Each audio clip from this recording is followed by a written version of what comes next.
एक महान पुण्यात्मा राजा था। राजा का नाम प्रतीप था। हस्तिनापुर उसकी राजधानी थी। वह भरत के वंश में उत्पन्न हुआ था। वह महान प्रतापी, धर्मात्मा और तेजस्वी था।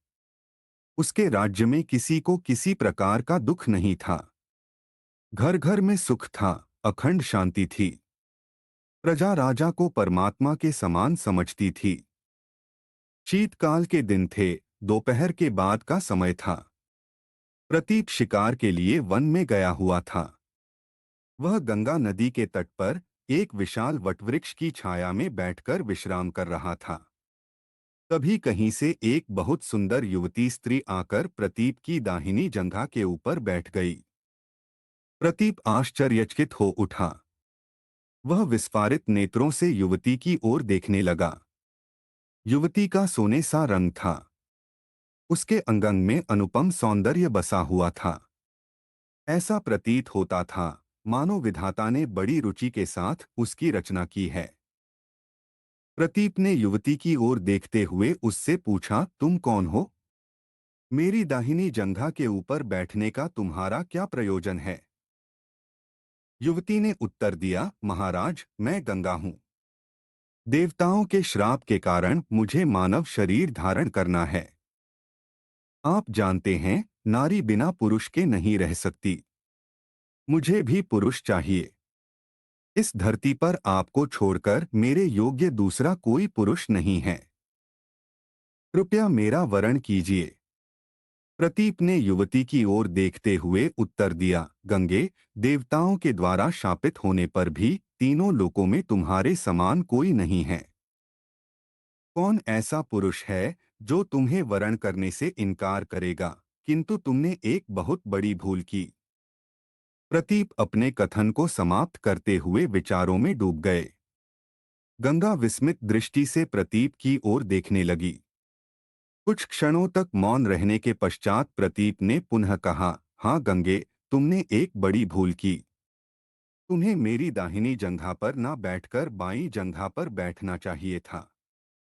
यदि तुम मेरी बाईं जंघा पर बैठती तो मैं तुम्हें अवश्य अपनी प्रिया बनाता, किंतु अब तो मैं विवश हूँ। प्रतीप पुनः विचारों में डूब गए।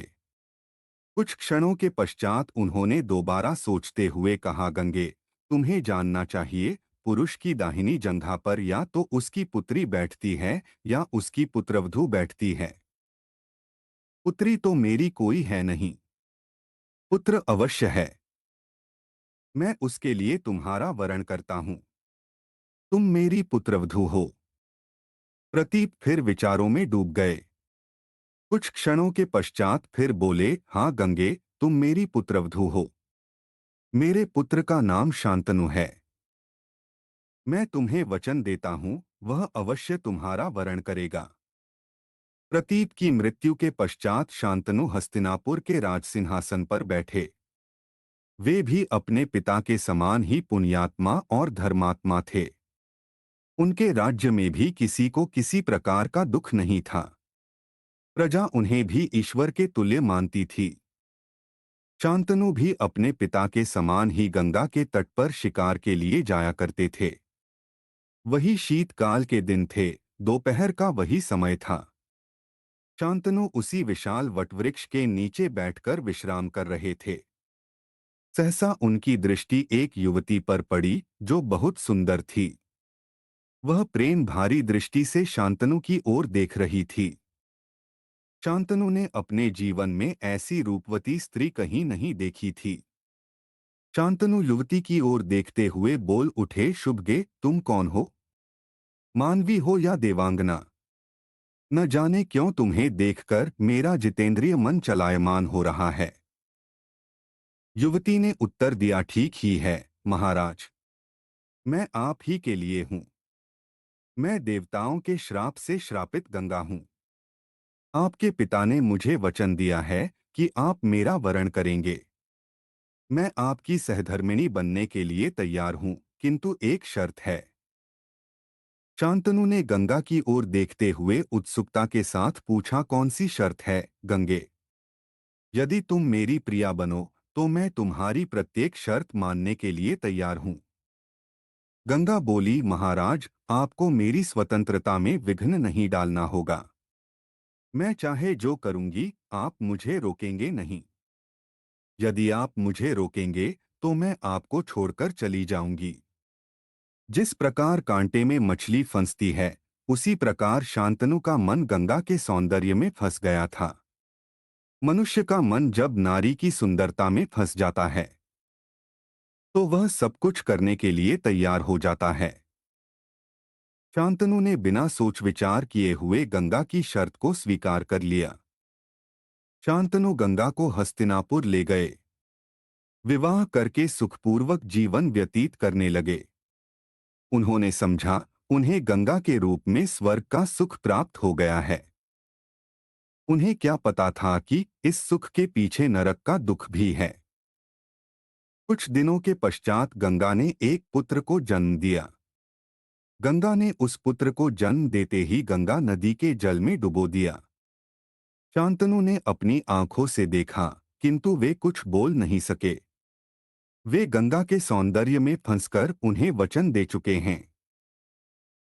गंगा ने कुछ दिनों के पश्चात दूसरे पुत्र को जन्म दिया। उसने अपने दूसरे पुत्र को भी पहले पुत्र की भांति ही गंगा नदी के जल में डुबो दिया। गंगा ने इसी प्रकार 5 और पुत्रों को जन्म दिया और पहले पुत्र की भांति उन्हें भी गंगा नदी के जल में डुबो दिया। गंगा ने जब 8वें पुत्र को जन्म दिया और वह उसे भी डुबोने के लिए गंगा नदी के तट की ओर जाने लगी, तो शांतनु के पैरों के नीचे की धरती हिल उठी। उन्होंने गंगा को रोकते हुए कहा, गंगा, तुम मेरे 7 पुत्रों को गंगा के जल में डुबो चुकी हो। मैंने तुम्हारे कोई भी कार्य का विरोध कभी भी नहीं किया, पर अब मुझ में साहस नहीं है कि मैं मौन रह सकूं। गंगा, मैं देवता नहीं हूं, मनुष्य हूं। मनुष्य सब कुछ देख सकता है, परंतु अपने वंश का विनाश नहीं देख सकता।